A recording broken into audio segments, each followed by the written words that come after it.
guys, remember Supersat here, back again doing another episode of Clash Royale, Clash Reloaded. Gonna be running through this deck that I've been using. It's the super cheap deck. I did do an episode on it, talking about it a little bit and showing you guys how it works. And I just kind of wanted to just reiterate how strong this freaking deck is. Now, we're only at 2091 trophies. I've gotten as high as, let's see, the highest I've gone is 2173. That was in fact with this deck. The only reason why I ever drop is if I'm doing different decks and I'm testing things. For the most part, I generally have a positive return on this deck. Usually I do lose, obviously, but I generally win more than I lose with this deck in particular. But let's go ahead and just show you some of the replays here. Pretty freaking amazing deck. I love the combos on this deck. It's so fun. Let's go. I see there's my defeat. Oof, some victories. Defeat, victory. Alright, so let's just show you these three, I guess. So we're gonna go ahead and watch. Alright, so we're in the Royal Arena 7. Sitting down, I don't know what we were at exactly here. I think it was like the low 2000s. But we're still running this deck. We got the goblins we're gonna be setting down. They're just kind of like throwing some damage down. We don't really want to have the setup we have, so we're just trying to see what we can do for the time being. But we did do a little bit of damage there. We did lay down a freeze, so our Hog Rider can do half the damage of the tower, so that was pretty phenomenal. Took out the majority of the skeleton army there. He does have a musketeer, so I'm probably going to lay something down to kind of deviate the attention. So there we go. We got the cannon. We got a knight there, or prince, excuse me. But the skeletons as well as the goblins can generally take care of them and have a positive return in terms of elixir advantage there. A lot of times you can just throw down a skeleton and that's enough to take out the prince with your tower wailing on it as well. So they put down, what is it, like I think 5 elixir, and I put down 1, and I'm in the 4 positive return for elixir. You know. So here, he's throwing down the musketeer on the other side. I'm going to go ahead and just push heavy on this side. So my Hog Rider is going to ignore the giant skeleton while my Hog Rider just wails on that tower once again. I'm going to go to freeze. The troops behind him take out the giant skeleton. I take out the tower, and then I clear the musketeer on the right side. Not too shabby. So now these skeletons are going to just die off. Right now, I'm probably going to set up some defense. Because I am in the lead, I don't want to lose that, so I'm going to set up a little bit of defense, lay down the cannon, more than likely. I generally try to get my Hog Rider or my freeze in sight in my deck, so I know I can combo them. So I just throw down my cannon to kind of alleviate space, so I can rotate through my cards and get the cards I want. But yeah, so as we go, taking out the musketeer. He did a little bit of damage on my tower, it's not too bad. We can combo here though, so I'm going to probably throw down the skeletons along with the Hog Rider. After we clear this wave here with the fireball, probably. There we go. So now we're going to go ahead and probably lay down our combo here. Oh no, looks like we're going to lay down some defense first. Okay. So now that he threw down a skeleton, or giant skeleton, I'm definitely going to go ahead and just do the same strategy here. Freeze once again. He can't do much. I'm going to go ahead and fireball since they're all grouped up and can't move. That's a good moment for me to fireball. I did half, if not more than half the health of that tower. Not too shabby. This gets a little bit scary because I'm not sure if I can handle it, but it looks like I did fine. The giant skeleton gets taken out, and he's going to take out the majority of my troops, but we did clear the wave, and we're looking pretty good. At this point, it's all about defense, or just holding out, I should say. So I'm just going to keep the pressure on so he cannot even try to push. And there we go. So at this point, the game was mine. There was nothing he could do. GG. So there we go. There was that one. Let's go on to the next. So we had the 2-1. So they actually got one of our towers. I'll probably see what I did wrong here. I'm not exactly sure what I did to allow my tower to be taken out. But I mean, it happens. A lot of times, like, you might even say, okay, well, that one's going to get done anyways. I'll let you have it, that kind of thing, and I'll just take your other one as well. That kind of thing. So you just let that tower go while you push his other tower. Maybe that's what I did. I don't remember. So we're leading with the archers and the spear goblins, throwing down a big old combo here. He does have a zap, so that kind of hurt a lot. I'm gonna go ahead and freeze what I can here and lay down some damage on that tower. He threw down a Hog Rider, but I have a cannon here, so it's not too shabby. Keep in mind the cannon, I have in my thumbnails in previous videos, the cannon was once 6 elixir. It's no longer 6 elixir, obviously. It's 3 elixir, so keep that in mind. I'll try to find a new cannon thumbnail, or PNG to put in my thumbnail, to replace the 6 cost one, so it doesn't confuse you guys. So here's the prince again. We have the skeletons. We're just going to throw it down. Like I said, it's generally you can throw down skeletons. You should be fine. But I threw down archers just to be sure no damage is done to my tower. But yeah, so there we go. She's taking out the spirit goblins. We got a little bit of an aggression here on the right side. At this point, I'm just going to throw down some goblins, take out the musketeer. And now we can go ahead and set up for a defensive line here with the cannon, and then get ready to push. He has the bomber here, as well as the Hog Rider. I'm not too overly worried. He is going to get some damage done, but it's alright. He actually gets a lot more damage than I anticipated, I believe. Yeah, so he has 670 damage, or health left on that tower, which is really good for him. That kind of hurt, but we're going to push this left side. Going to freeze the skeleton army again. Just do what I can here. I'm probably going to take the tower. Oh yeah, definitely going to take the tower. So there we go.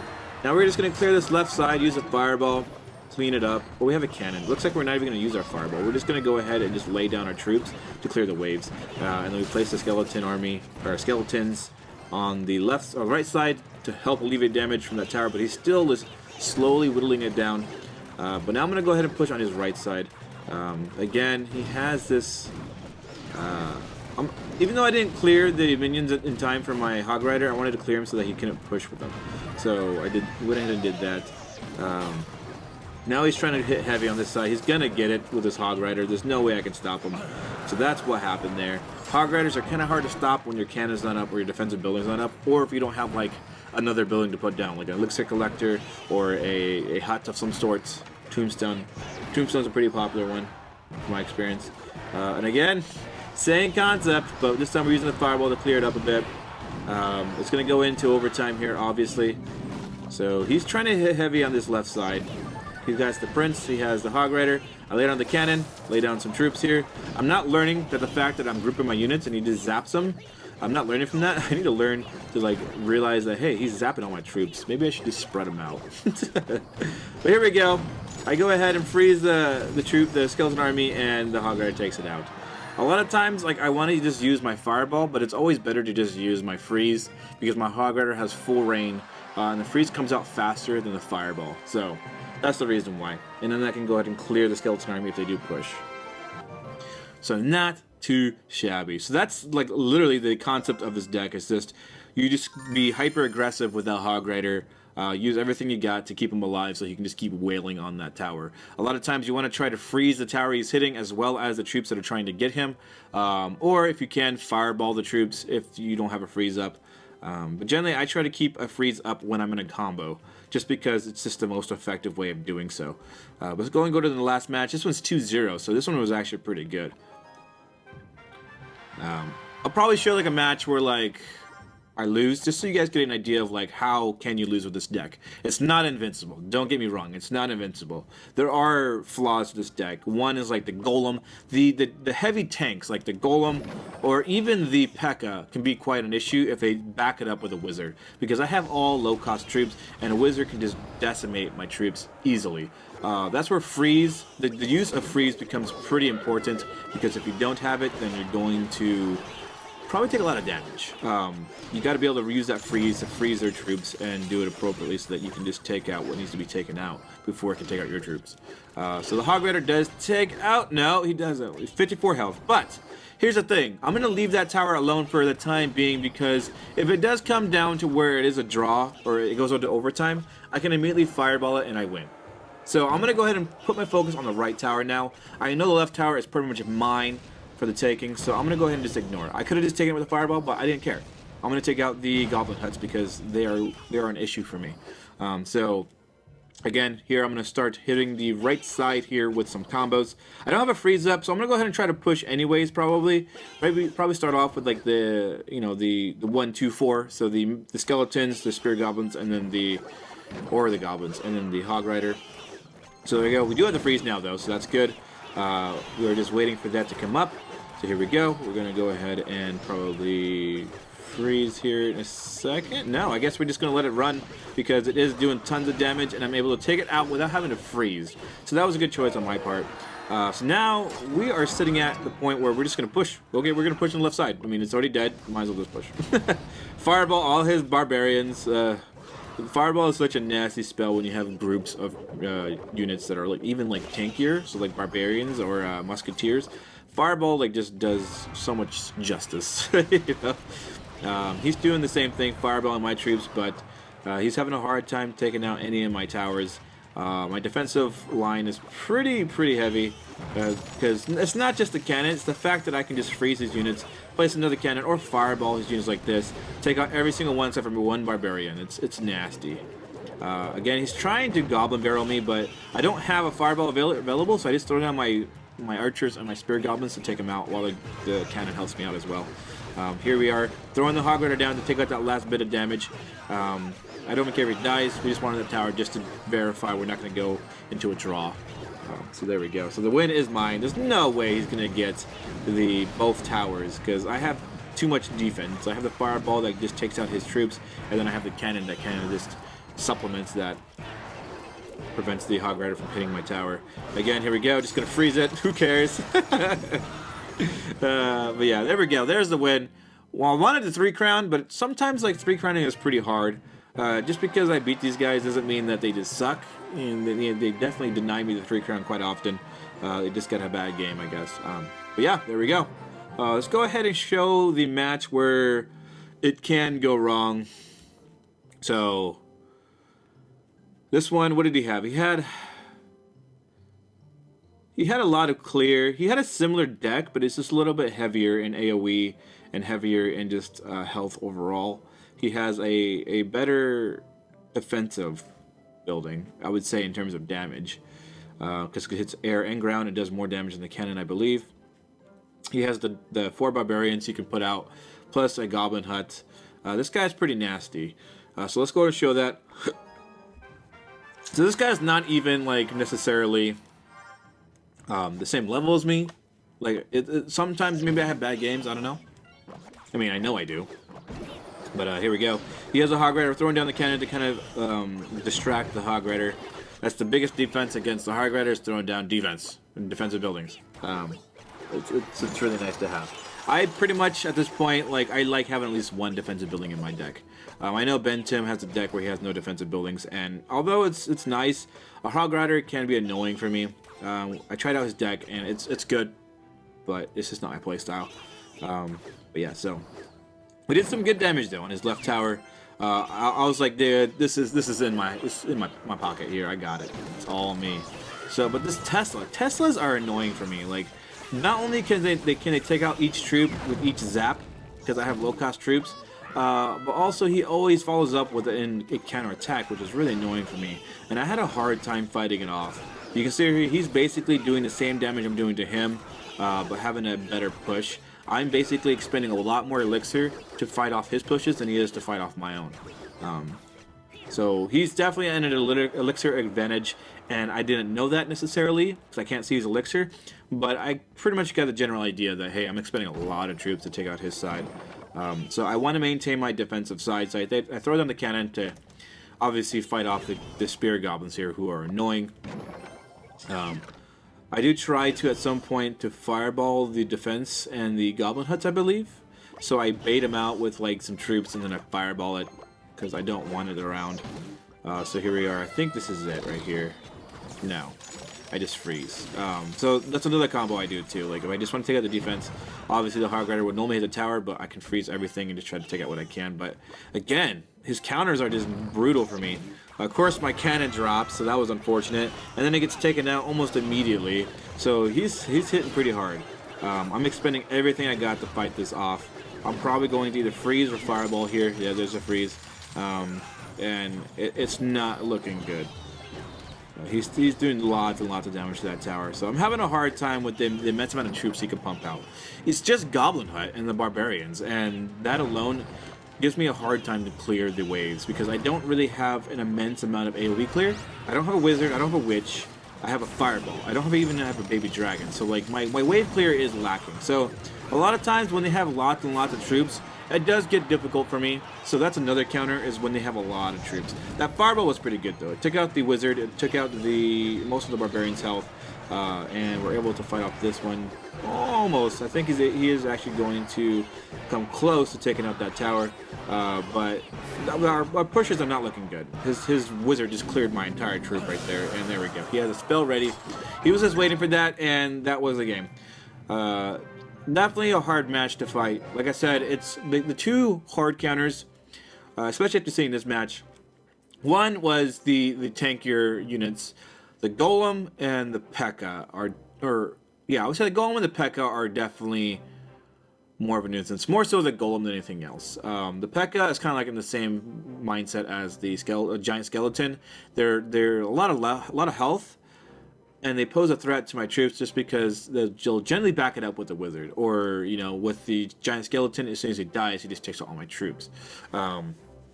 But yeah, so the biggest one is the Golem. Golem by far is the hardest counter to this deck for me.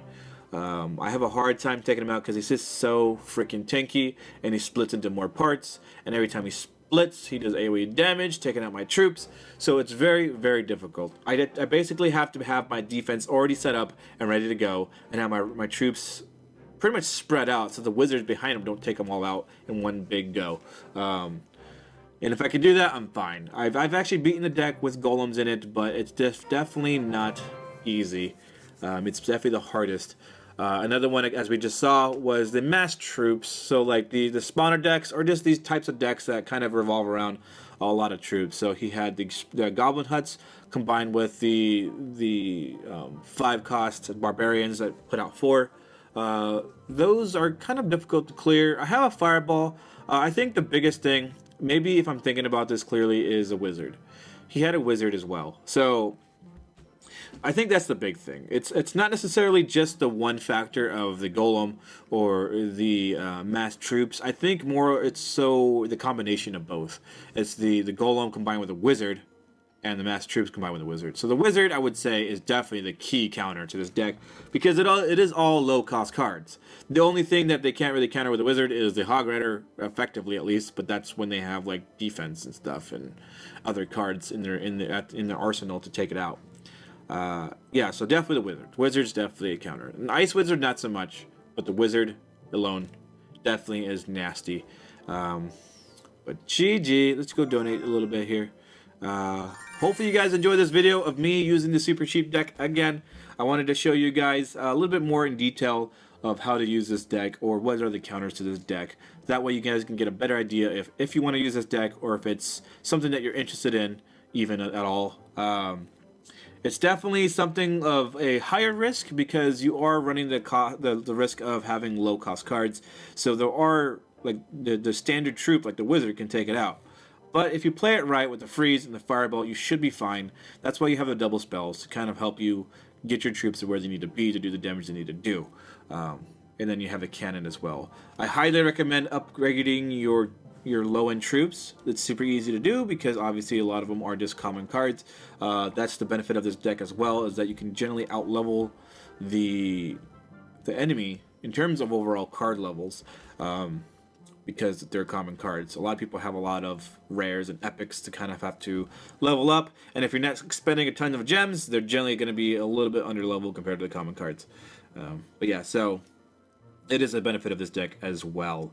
So right now I'm pushing to level up my cannon. I want to set up a harder defensive line, so I've been trying to level up my cannon because it's only level 3. It's pretty low, or not level 3, it's only level 8. So I have a few more levels to go for it to be finished off. I want to be able to have the max amount of defense as I can. Obviously, the freeze is a nice one to level up too, because it increases the duration of the freeze. Every second counts, or in this case, every millisecond that you get counts per level. And then, obviously, my Hog Rider is the one I want to have at max level, primarily since he's my heavy damage dealer. He's level 6. He's pretty good for where he's at right now. He does 256 damage. This is not too shabby. 170 per second. And I definitely want to like try to get more levels on him, but I'm currently sitting at 3 of 100, so it's going to be a long ride until, pun intended, till I can get there.